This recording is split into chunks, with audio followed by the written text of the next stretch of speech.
What if I told you there is a trial happening right now and the defendant is not a man? Why was the devil allowed to walk into the throne room of God, and why did no one throw him out? What exactly did he say before the king that made all of heaven fall silent? And why was God's answer not to destroy him? If you're honest, you've already taken part in this trial without knowing it. Every time you asked in the dark of a hard night if he knew everything, why? You've asked that question in hospital rooms waiting for a diagnosis, beside open graves as the casket was lowered, in the silence where no one answered. What you didn't know is that this question was not born with you. It was filed long ago as a formal accusation before the throne of heaven by the most beautiful creature that ever existed. And what he claimed that day, almost no one dares to teach. Of all the biblical mysteries ever recorded, this is the one that unsettles the most. Why would the Almighty, who could erase his accuser with a single thought, choose to listen to him? What was at stake in that courtroom that not even fire could resolve? And what does one ordinary man kneeling in ashes have to do with the oldest case in the universe? The answers are hidden in scenes you've already read, but never truly seen, because there is a structure behind them that changes everything. In this investigation, we will open the records of that forgotten trial and reveal hidden truths that have crossed the centuries untold. Who the accuser was before the fall, what the exact charge was, and why some believe the signs of the times our generation is witnessing are the closing arguments of that very case. Stay until the end, because you won't just understand why the trial is still open. You will receive the answer that silences the accusation, and the next time that question is used against your faith, you will know exactly what to say. There is a moment in the history of the universe that almost no one talks about.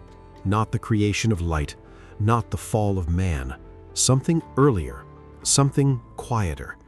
A moment when the most beautiful creature ever made stood in the most sacred place that exists, and instead of bowing, he raised an accusation. Most people imagine the devil's rebellion as an explosion, a war, fire and swords. But the ancient texts suggest something far more unsettling. It did not begin with violence. It began with a question, a whispered doubt, spoken in the one place where doubt had never existed before. And what that question set in motion is still unfolding today, in courtrooms you cannot see, over lives just like yours. Because hidden inside the pages of Scripture is one of the greatest biblical mysteries ever recorded. The suggestion that evil did not enter the universe as an attack, it entered as a lawsuit, and the defendant was God himself. But before we can understand the charge, we have to understand the one who filed it, and who he was is not who you think. The prophet Ezekiel pulls back a curtain that human eyes were never meant to see. He describes a being called the seal of perfection, full of wisdom, flawless in beauty. His covering was woven from every precious stone imaginable, sapphire, emerald, diamond, gold, as if he wore the foundations of eternity on his own skin. He was not a soldier hidden in the back ranks of heaven. He stood at the very center of it all, the anointed cherub, the covering one, the being positioned closest to the throne itself. Some believe he was the leader of cosmic worship, that every song ever lifted in the halls of eternity passed across his lips before it reached the king. Imagine that, a creature so radiant that light itself seemed to bend around him. A creature trusted with the most intimate access any being had ever been given. And this is precisely what makes what happened next so devastating. Because his fall was not the failure of someone distant and ignorant. It was the betrayal of the one who stood closest. And the reason he turned is one of the hidden truths this story was built to reveal. Here is where the story takes a turn that most retellings quietly skip. When pride finally rose in his heart, the ancient words record 5 declarations. I will ascend. I will exalt my throne. I will sit on the mount. I will rise above the clouds. I will be like the Most High. 5 times, I will. But listen closely to what those words actually imply. This was not simply ambition. This was an argument. Buried inside those 5 declarations is a claim that a creature could rule as well as the Creator, that the throne was not sacred, that it was merely occupied. And if a creature could do what God does, then perhaps God was not who he claimed to be. Do you see it now? This was not just rebellion, it was an indictment, a formal challenge to the character of the king. Some scholars describe it as the first accusation ever spoken, a charge that God's kingdom was built not on love, but on power, not on truth, but on fear. And once an accusation like that is spoken aloud before a watching universe, it cannot simply be erased, it must be answered. Think about what the accusation actually claimed. It whispered that God demands worship he does not deserve, that his creatures obey him only because they are afraid of him, that the loyalty of heaven was not love at all, it was survival. And here is the terrifying genius of that charge. It was designed so that force could never disprove it. If God had answered the accusation with power, he would have proven it true. Every act of strength would have looked like tyranny. Every judgment would have looked like fear enforcement.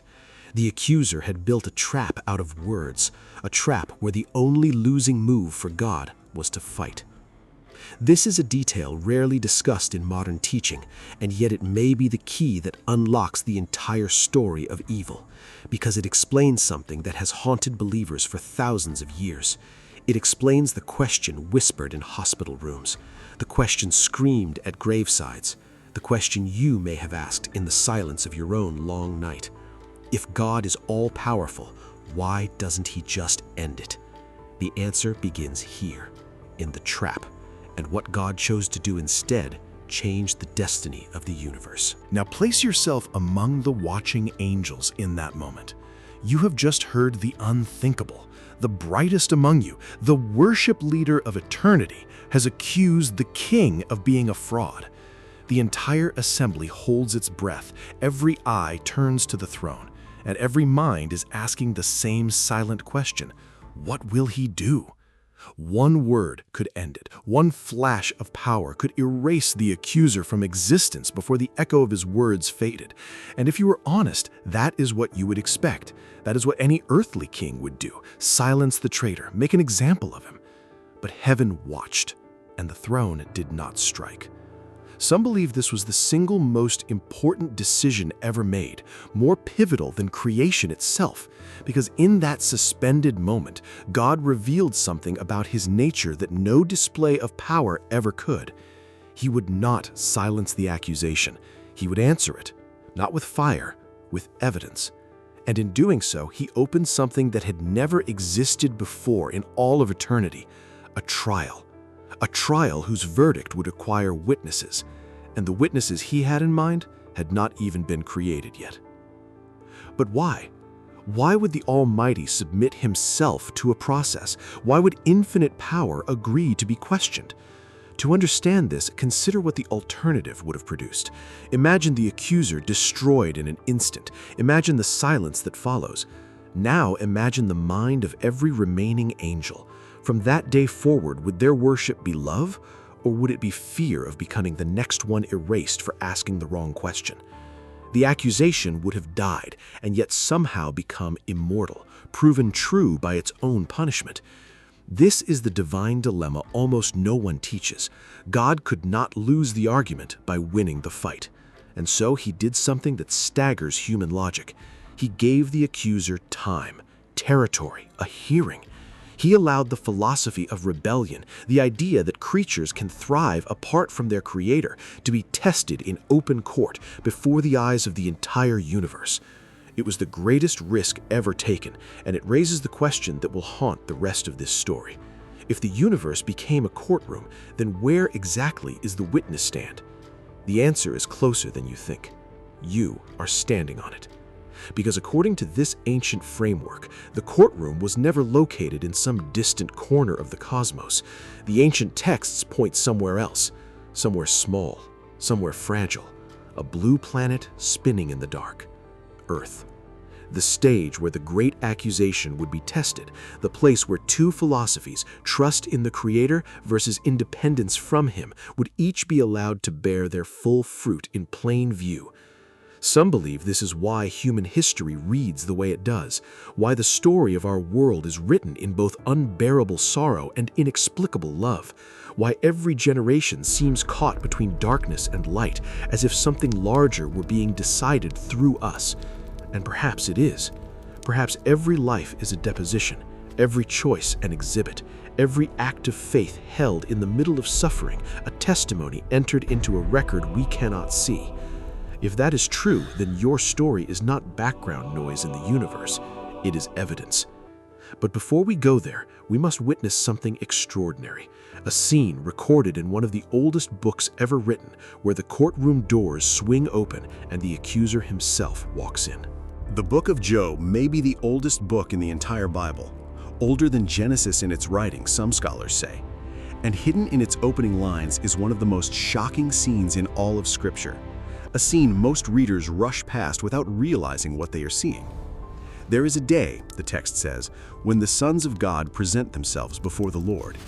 In the ancient Hebrew mind, this phrase describes a formal assembly, a council, the high court of heaven gathered in session before the throne. Picture it. Beings of every rank and order arranged in silent formation, the business of eternity proceeding in perfect order. And then, a figure enters that no one expected to see there. The fallen one, the accuser, walking into the very throne room he tried to overthrow, taking his place before the king as if he had legal standing to be there. And here is the detail that should stop you cold. No one removes him. No guard seizes him. No fire falls. The court allows him in. Why? Why would heaven's door open to heaven's enemy? The answer reveals everything about the trial you were never told about. The silence in that assembly must have been absolute. And then, the Almighty does something almost incomprehensible. He speaks first. Not a sentence of judgment, not a command, a question. Where have you come from? Think about the restraint contained in those words. The creator of galaxies addressing the being who accused him of tyranny with the calm procedure of a courtroom. And the accuser answers, from roaming through the earth, going back and forth on it. Notice what he claims. He speaks like an inspector, like a prosecutor surveying his jurisdiction. He has been walking the witness territory, examining the evidence, watching the humans. Some believe this exchange preserves the actual legal structure of the great controversy, that the accuser genuinely held a kind of standing before the throne, one the moment humanity listened to his voice in the garden. If that interpretation is true, it changes how we read everything that follows. Because what happens next is not a conversation, it is a formal motion filed before the highest bench that exists. And the name written on that motion belongs to a man who has no idea he is about to become the most important witness in the universe. His name is Job, and by every measure, he is the strongest piece of evidence on earth, a man of integrity, a man of compassion, a man whose loyalty to his Creator is famous even in heaven. And that is exactly why the accuser targets him. Listen to the charge he files, because it is far more sophisticated than a simple insult. Does Job serve God for nothing? In one question, the accuser attacks the foundation of everything. He is saying, this loyalty is purchased. This love is a transaction. You bless him, so he worships you. Remove the payment, and the worship collapses. Do you see the true target? It was never really Job. The accusation aims higher. It claims that genuine love for God does not exist anywhere in creation, that the entire relationship between creator and creature is a marketplace dressed up as devotion. If that charge stands, the accuser wins the original argument he made before the throne. The kingdom really would be built on bribery and fear. And here is the moment that has unsettled readers for 3,000 years. God does not dismiss the case. He allows it to be tested. The trial the universe was waiting for begins with one ordinary man. Somewhere on the earth, that man wakes up to an ordinary morning. He prays for his children as he always does. He surveys his fields. He has no idea that his name has just been spoken in the Supreme Court of eternity. No idea that the watching universe has turned its attention to his life. And this may be one of the most sobering hidden truths in all of Scripture. The possibility that our darkest seasons are not random, that some battles are bigger than the people fighting them. When catastrophe falls on Job, and it falls like a hammer, wave after wave in a single day, the text is careful to show us what we could never see from inside the suffering, the courtroom above it.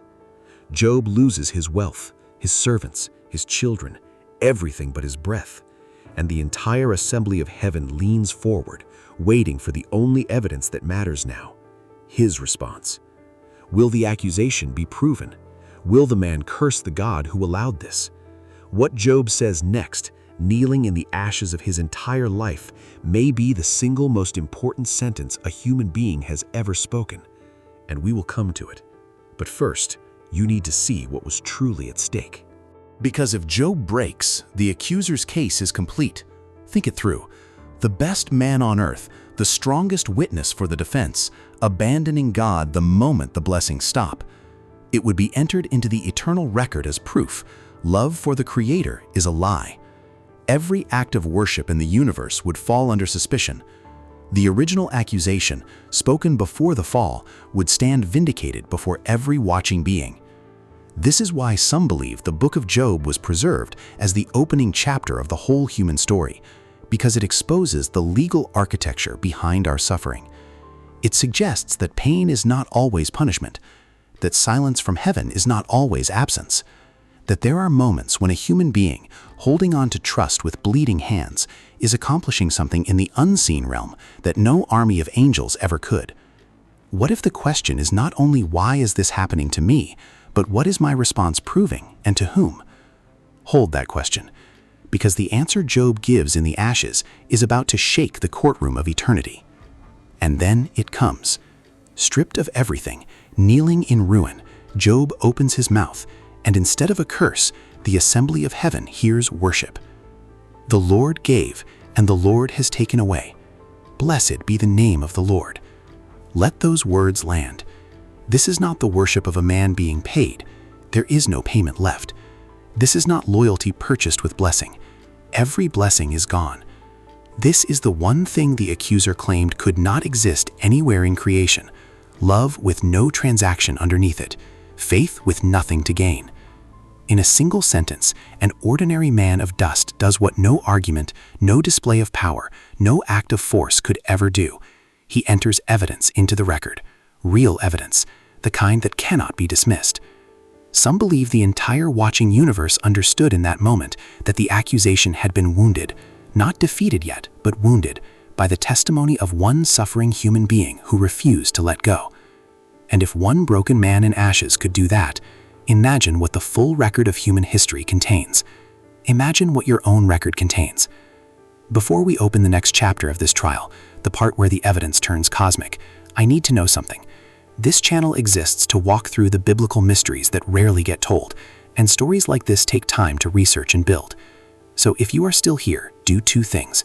Subscribe to the Hidden Scrolls for more hidden truths, and type one single word in the comments: verdict. That word tells me you are truly watching, and it tells the algorithm that stories like this deserve to be found. Because what comes next is the part almost no one teaches. We have seen the accusation, we have seen the courtroom, we have seen the first great witness take the stand. But a question has been hanging over this entire story, and you have felt it pressing since the beginning. If God knew all of this would happen, the fall, the accusation, the suffering, why did he create the accuser at all? The answer is not what you expect. It is older than the rebellion, older than the angels, older than light itself, and it was hiding in plain sight on the very first pages of the story. Let us face the hardest question honestly, because every thinking person eventually arrives here.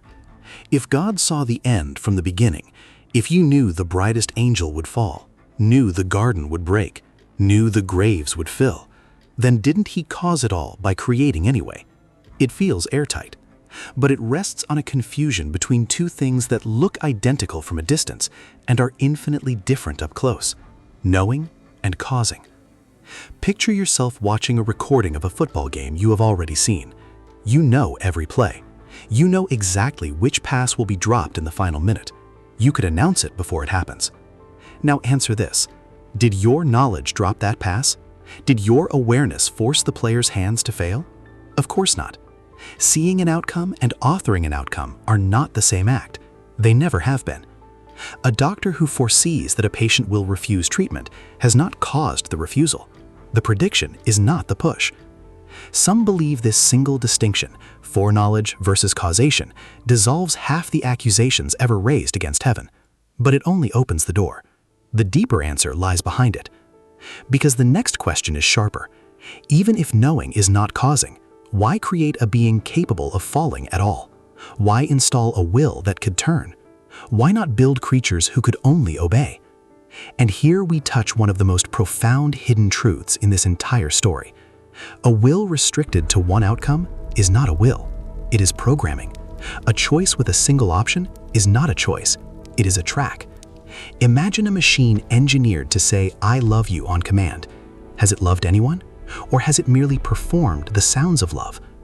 Now expand that image to the scale of eternity. A universe of beings wired for worship would be a universe of magnificent mannequins, flawless, obedient, and empty.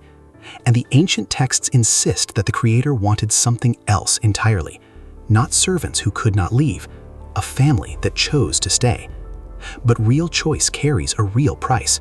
The possibility of love requires the possibility of refusal. The possibility of loyalty requires the possibility of betrayal. The door that lets a creature walk toward the throne must also open the other way.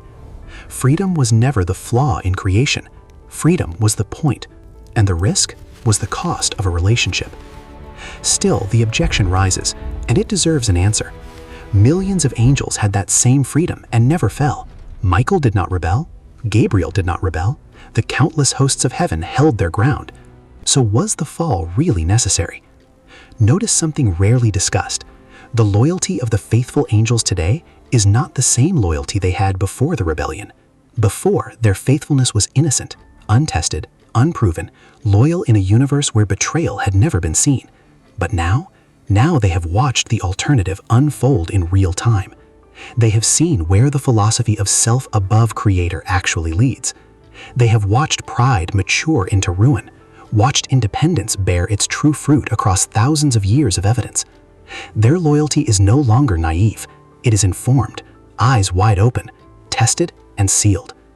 And some believe human redemption operates on the very same logic, that the family God is assembling from this broken world will love him not in innocence, but in full knowledge, having personally seen the cost of every alternative. A loyalty like that can never be shaken again. But this raises the darkest question of all. If the rebellion had to run its course, what was it meant to prove? Look at the record of this world with unflinching eyes, because this is where the trial becomes visible. 6,000 years of recorded history. And what has the philosophy of independence, life on our own terms, kingdoms without the king actually produced? Wars that swallowed generations, empires that grew fat while children starved, brothers killing brothers over lines drawn on maps, graves, tyrants, orphans, a history written in blood and sealed in tears. This is not a mystery to heaven. Some believe it is a demonstration to everyone else, the accuser's philosophy allowed to bear its complete and final fruit before a watching universe, so that no being in any corner of eternity could ever again wonder whether the accusation might have been true, whether life apart from the Creator might have worked. The evidence answers forever. This is what it produces. Not because God willed the suffering, the ancient texts state plainly that he tempts no one and authors no evil, but because a lie this seductive could only be killed one way. Not by force. Force would have made it a martyr. It had to be exposed, completely, publicly, finally. And yet, here is the turn the accuser never saw coming. While his philosophy was producing graves, something else was growing in the same dark soil. In prison cells, people were forgiving their captors. In famines, people were sharing their last bread. In hospital rooms with no hope left, people were whispering trust into the silence. Across every century of this broken world, a strange and stubborn evidence kept appearing. Human beings choosing love when love paid nothing, choosing faith when faith cost everything. Every one of them, another witness taking the stand. Every prayer offered in the dark, another deposition. Every act of kindness with no reward, another exhibit entered against the accusation that love is always a transaction. What if that is what your hardest seasons have been? Not abandonment, testimony. The trial framework suggests something staggering, that ordinary people, holding on to trust in the middle of unexplained pain, have been quietly dismantling the oldest lie in the universe, one life at a time. The accuser said it could not exist. History became the record, proving it does, and the record was building toward one final, decisive piece of evidence. Because there is a verse, a single line buried near the end of the Bible that detonates everything we assumed about this story. Revelation speaks of the Lamb slain from the foundation of the world. Read it again slowly. From the foundation of the world, before the garden, before the fall, before the accuser ever opened his mouth to say, "I will ascend," the answer was already written, "I will descend." Some believe this means the rescue was never an emergency response, never a repair job, never Plan B drafted in panic after creation went wrong. The cross was Plan A, settled in eternity before there was ever a wound to heal or a sin to die for. Which means the accuser was never one step ahead. He was never even in the same game. Every move he made, the rebellion, the garden, the long war against the human bloodline, was made against a case that had already been decided before he drew his first breath. He thought he was writing the story. He was setting the stage for it. And the stage he built was shaped like a cross. Hold this thought, because everything now converges on a single unbearable question. If the answer was written before time, if the trial's decisive evidence was planned from eternity, then why did the Creator wait? Why let the courtroom run for thousands of years? Why not present the final evidence on day one? The answer hides inside the strangest choice God ever made. When He decided to create the beings who would stand at the center of this trial, the witnesses, the family, the evidence itself, He did not reach for starlight. He did not weave them from fire or crown them in jewels like the radiant one who fell. He knelt down. He pressed His hands into the lowest material in creation, dust, mud, common clay from the ground. And what He did with that dust did not just enrage the accuser. Some believe it is the true origin of his hatred, the wound behind the entire war. Because in the hierarchy of heaven, something was about to be overturned that no angel imagined could ever change. And the moment the dust opened its eyes, nothing in the universe would ever be the same. Try to see it through the eyes of the watching cherub, the seal of perfection, covered in every precious stone eternity could offer. He had stood closer to the throne than any created being. Music moved through Him, light bent around Him. If any creature deserved the title of favorite, it was Him. And then, one day, He watches the King of the cosmos do something incomprehensible. He watches the hands that hung the galaxies reach down into dirt, not sapphire, not fire, not the radiant substance of angels. Dirt, the same dust that animals walk on. The assembly of heaven falls silent. The songs stop. And then comes the sound that some ancient traditions say broke something in the brightest angel forever. The sound of God breathing His own life into mud. And the mud stirs. The mud stands. The mud opens its eyes and looks into the face of its maker. And the Maker does not call it servant. He does not call it creature. He smiles at the dust and calls it son. The angels were made in His service. This being was made in His image, and the jeweled one, watching from the side, could not breathe. Ancient traditions and careful readers of Scripture have long suggested that this is the true root of the war, not a hunger for power in the abstract, but a wound of jealousy with a specific name: humanity. Consider what the accuser saw: the king bypassing every radiant being in the council, stepping down from the throne, kneeling over a pile of clay, and granting to that clay the one thing the covering cherub in all his brilliance had never been given: family, sonship, image. If this reading is right, then every attack on the human race since the dawn of time flows from one unbearable truth burning in the accuser's mind. The king loved the dust more than the diamond. It explains the serpent in the garden, why his very first move was against the newborn family. It explains the venom aimed at every generation since, and it explains something personal, why the whisper in your darkest hour always carries the same message. You are worthless, you are dirt, you are nothing. Of course that is the accusation. Dirt is exactly what you are. That was never the insult. That is the miracle. The question is what the breath made of it. Now watch how the two courtroom strategies unfold across history, because they are mirror opposites. The accuser's entire case depends on degrading the witness. If humanity can be corrupted, broken, and dragged down, if the dust can be made to curse its maker, then the evidence collapses and the original accusation stands. So he floods the world with everything designed to break testimony: temptation, despair, division, the endless suggestion that God has abandoned the stand. But heaven's strategy runs in the opposite direction, and it is breathtaking.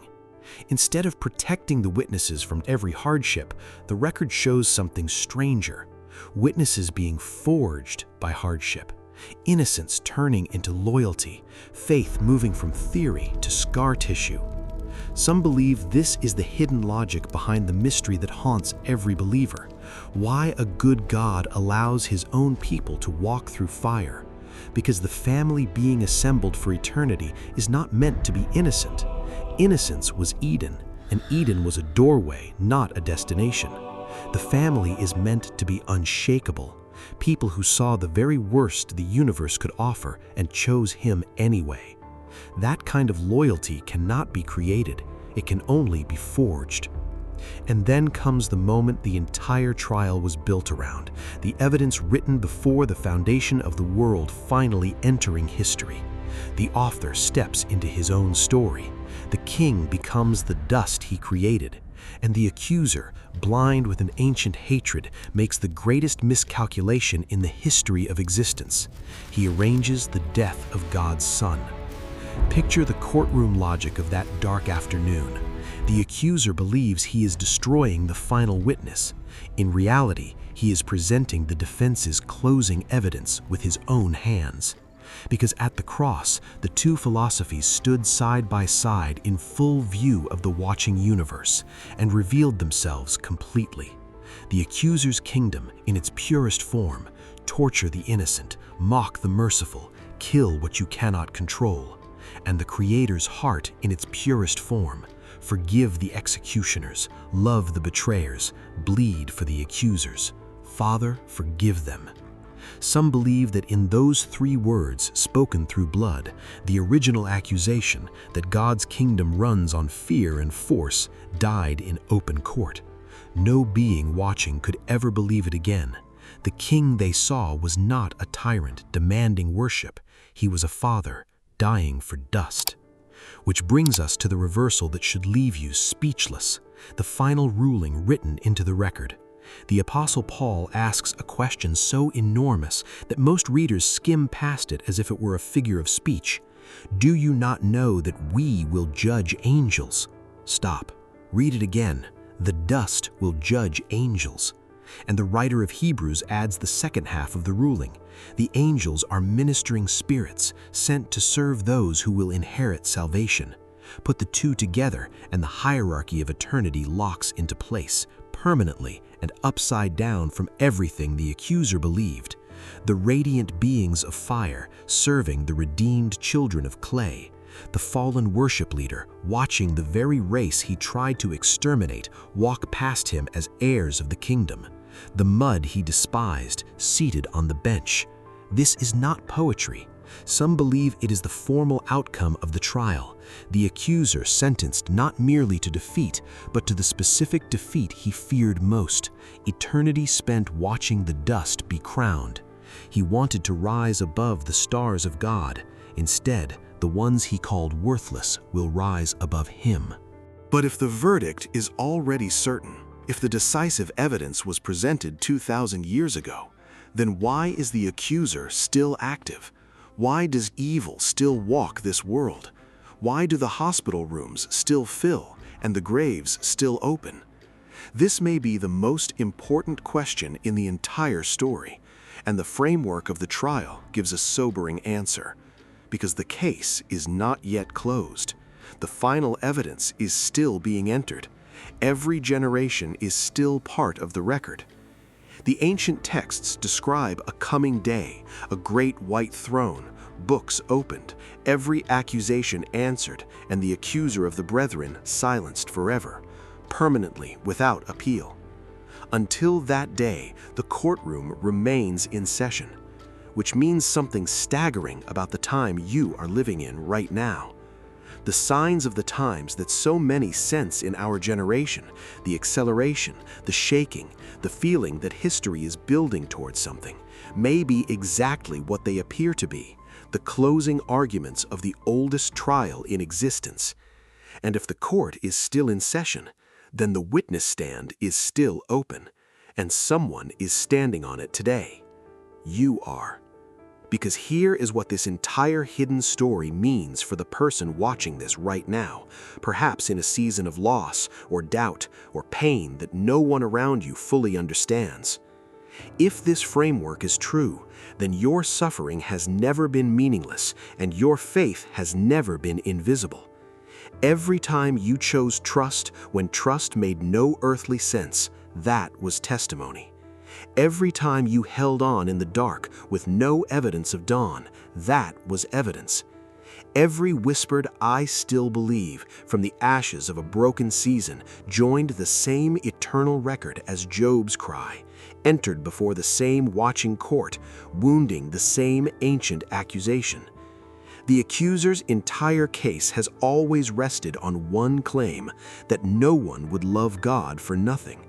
And across thousands of years, ordinary people, dust people, unnoticed people, people exactly like you, have been proving him wrong, one impossible act of faith at a time. You were never just surviving your story. You were deposing in the greatest trial ever held. And the next time the whisper comes, you are nothing, you are dirt, you can answer with the oldest secret in the universe. Yes, I am dust, and the king calls the dust his child. So we return one final time to the question that opened this investigation, the question that has shaken the faith of millions. Why would God create the accuser knowing everything that would follow? And now, perhaps, you can see the shape of the answer hiding inside the trial. He allowed a temporary war to secure an eternal, unbreakable peace. He allowed the accusation to be voiced so it could be answered with evidence instead of force and silenced forever instead of merely suppressed. He allowed the night so the dawn would mean something. He allowed the wound so the healer could be known. Every name he is loved by, rescuer, redeemer, father of the dust, required a story dark enough to reveal it. The accuser believed he was tearing the plan apart. He never realized that every move he made was being turned, thread by thread, into the dark canvas behind history's masterpiece. The darkness never created the diamond. The darkness revealed it. He thought he was the author. He was only ever the stage. And the trial he started became the very thing that will make heaven unshakable forever. The courtroom of eternity is still in session tonight. Somewhere in this very hour, someone is losing everything and choosing to trust anyway. Somewhere a prayer is rising from a dark room with no answer in sight. And if this ancient framework is true, every one of those moments is being written into a record that outlasts the stars. So the question this story leaves behind is not really about Lucifer at all. It never was. It is about you. When your season of ashes comes, and it comes for everyone, what will your testimony say? Not to the people around you, to the watching court above you. Some believe the final generation of witnesses is already alive, that the closing arguments have already begun. Whether that is true, only time will reveal. But one thing the record makes clear: the accusation that love for God cannot exist is answered every single day by people the world never notices. Perhaps that is the deepest of all the hidden truths buried in this story. The trial of the ages was never decided by armies or angels. It is being decided by ordinary dust that refuses to let go. What will the record say about you? Share your thoughts below and keep searching, because the scrolls still hold secrets. Subscribe to the Hidden Scrolls for more hidden truths.